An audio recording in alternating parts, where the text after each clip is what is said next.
भारत वीरों की धरती रही है, लेकिन जब बात आती है उस वीरता की जो माँ के चरणों में झुके, भाई के लिए मरे और दुश्मनों के सामने कभी न झुके, तो सिर्फ दो नाम गूंजते हैं, आल्हा और उदल। यह कोई काल्पनिक कहानी नहीं है, यह है बुंदेलखंड की वह वीर गाथा जो सदियों से गाई जाती है, जो मैदानों में गूंजती है, जो माँ मैहर के दरबार में आज भी जीवित है। सुनिए आल्हा उदल की अमर कहानी। जन्म और पृष्ठभूमि। बात है 12वीं सदी की। महोबा बुंदेलखंड का वह गौरवशाली नगर जहां चंदेल राजाओं का राज था। राजा परमाल देव के दरबार में दो सेनापति थे, दशराज और वक्षराज। इन्हीं दो भाइयों के घर जन्मे आल्हा और उदल। आल्हा बड़ा भाई, शांत स्वभाव, अटल निर्णय और धरती जैसी सहनशक्ति। उदल छोटे भाई, आग का गोला, तलवार जैसी तेज बुद्धि और शेर जैसा दिल। इन दोनों का लालन पालन महोबा की मिट्टी में हुआ और इसी मिट्टी ने उन्हें वह बना दिया जिसे इतिहास कभी भूल नहीं सका। बचपन से ही इनकी वीरता के किस्से फैलने लगे। जहां दूसरे बच्चे खेलते थे, वहां आल्हा और उदल तलवार चलाना सीखते थे। मां मैहर का आशीर्वाद। लेकिन इन दोनों वीरों की शक्ति का स्रोत था मां शारदा मैहर वाली। कहते हैं आल्हा मां के परम भक्त थे। हर युद्ध से पहले, हर संकट में, हर विजय के बाद आल्हा मां के चरणों में शीश झुकाता था।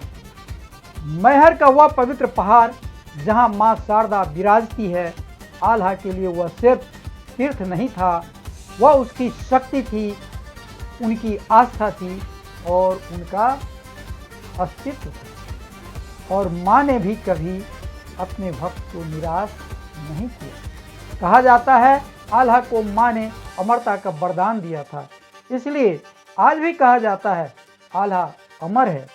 वे आज भी मैहर की पहाड़ियों में विचरण करते हैं, आज भी मां का भोग लगाने सबसे पहले पहुंचते हैं। राजा परमाल देव नेक राजा थे, लेकिन दरबार में षड्यंत्र कम नहीं था। एक तरफ थे आल्हा उदल जो महोबा की ढाल थे, दूसरी तरफ थे दरबारी जो इन दोनों की बढ़ती ख्याति से जलते थे। राजा के मंत्री और दरबारियों ने कई बार इन्हें नीचा दिखाने की पूरी कोशिश की। कभी झूठे इल्जाम लगाए गए तो कभी राजा के कानों में जहर घोला गया। बात इतनी बढ़ गई कि एक समय ऐसा आया जब आल्हा और उदल को महोबा से निर्वासित कर दिया गया। नहीं, आल्हा और उदल ने निर्वासन स्वीकार किया पर अपना धर्म नहीं छोड़ा। उदल की वीरता और युद्ध गाथाएं। अब बात करते हैं उस आग की जिसका नाम था उदल। उदल की तलवार जब मयान से निकलती थी तो दुश्मन के खेमे में सन्नाटा छा जाता था। बुंदेलखंड के जालौन जिले में स्थित एक ऐतिहासिक नगर है। आलाखंड में इसे माधोगढ़ के नाम से जाना जाता है, जहां उदल ने अपने पिता का बदला लिया था।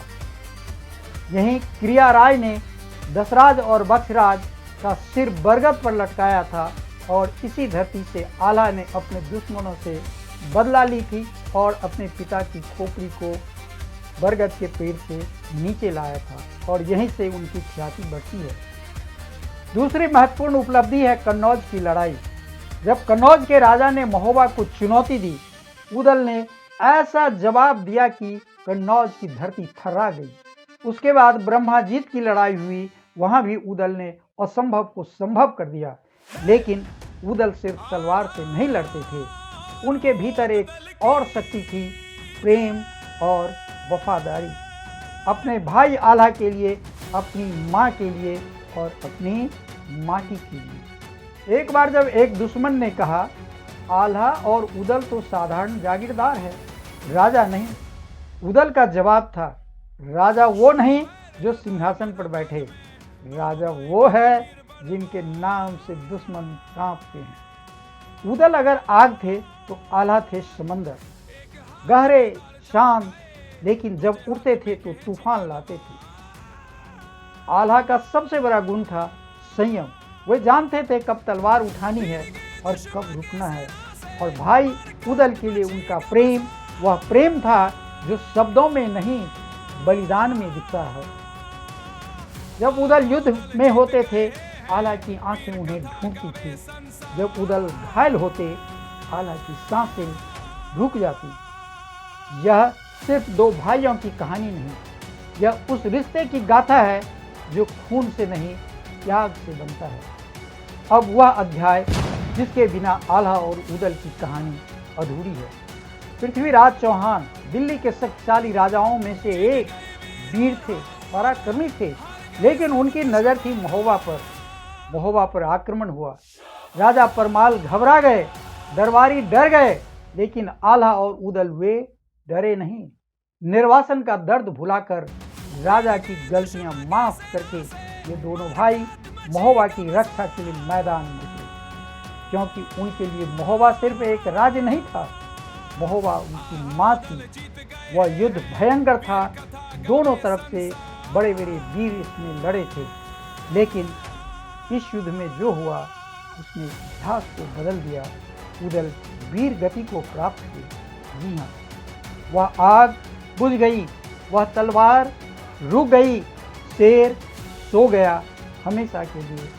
आल्हा का रोना वह रोना नहीं था, वह एक पर्वत का टूटना था, एक समंदर का सूखना था। आल्हा की अमरता।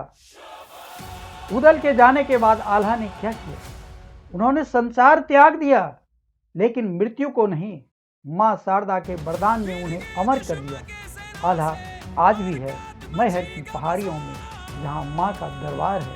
कहते हैं आज भी जब मैहर में माँ का पट खुलता है प्रातःकाल, तो पहला प्रणाम आल्हा का होता है। कोई देखता नहीं, लेकिन माँ जानती है और माँ मुस्कुराती है। आल्हा के पद चिन्ह आज भी वहाँ मिलते हैं। आल्हा की आवाज़ आज भी उन हवाओं में है। आल्हा अमर है, क्योंकि जो माँ का भक्त हो वह कभी मरता नहीं।